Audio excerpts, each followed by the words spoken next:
जब हम इंग्लिश की शुरुआत करते हैं तो सबसे पहले हमें ABCD पढ़ना सिखाया जाता है। ये ABCD होते क्या हैं? इनको कहते हैं लेटर।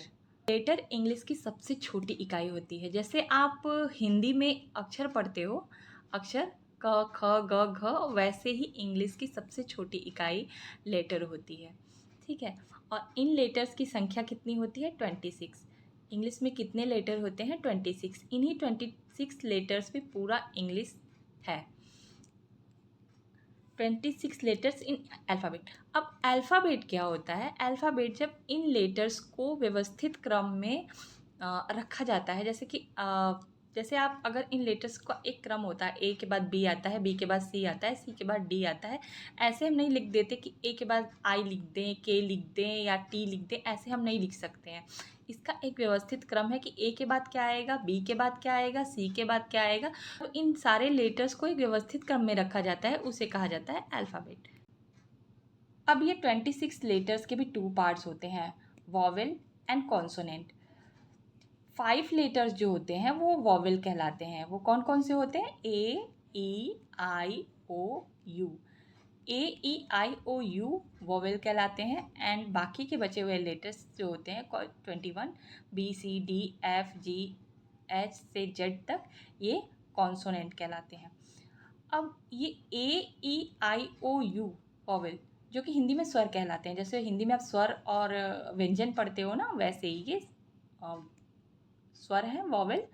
और कॉन्सोनेंट जो होता है अ, वो व्यंजन कहलाता है।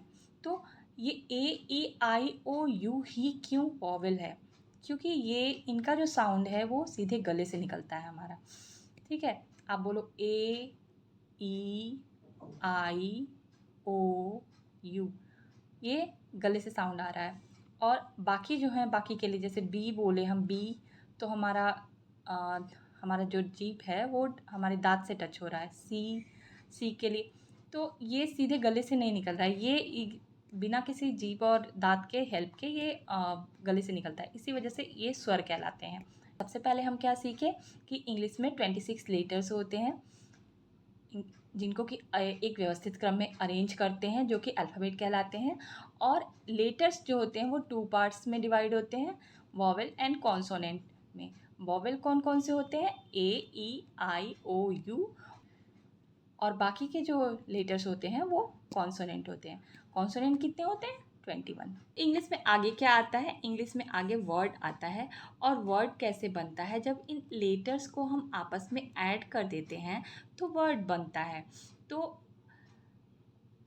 जैसे बी एक लेटर है, ए एक लेटर है, टी एक लेटर है, तीनों को ऐड किए तो क्या बना? Bat. H plus O plus T, hot.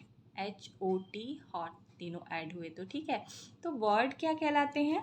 Word का डेफिनेशन देखिए, group of letters that express a particular meaning is called word.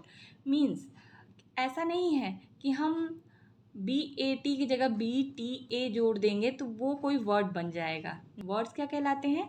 Letters का ऐसा ग्रुप जिसका कि कोई पर्टिकुलर मीनिंग निकलता हो, कोई मतलब निकलता हो उसका, वो क्या कहलाते हैं? वर्ड। और वर्ड क्या कहलाता है हिंदी में? इसको हम शब्द कहते हैं।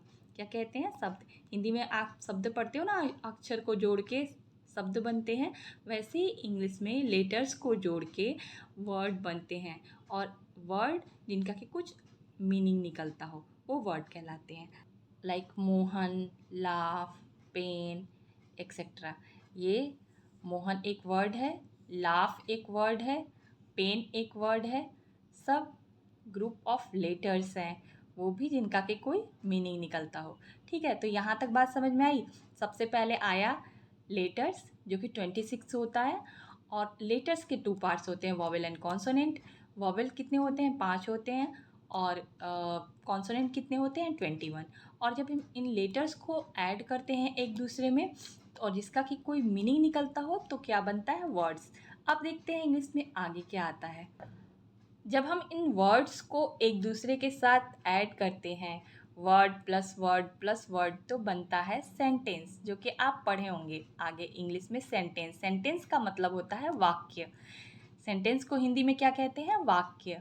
जैसे मोहन एक वर्ड है, इज। एक वर्ड है, रनिंग एक वर्ड है, तो तीनों को हमने ऐड कर दिया तो क्या बन गया, मोहन इज रनिंग, और ये हो गया sentence. A group of word that make a complete sense is called sentence. Means words का ऐसा समूह, शब्दों का ऐसा समूह जिसका कि कोई सेंस निकलता हो, कोई मीनिंग निकलता हो, उसे हम सेंटेंस बोलेंगे। जैसे कि यहाँ पे आप देख रहे हैं मोहन इज़ रनिंग, अब इसका ये एक सेंटेंस है। अगर यहीं पे ये लिखा होता मोहन रनिंग इज, तो ये कोई सेंटेंस नहीं बनता, क्योंकि इसका कोई सेंस नहीं निकलता। एग्जाम्पल के तौर पे देखिए, my name is Radha, my MY, my is a word, my एक वर्ड है, नेम एक वर्ड है, इज़ एक वर्ड है, एंड राधा एक वर्ड।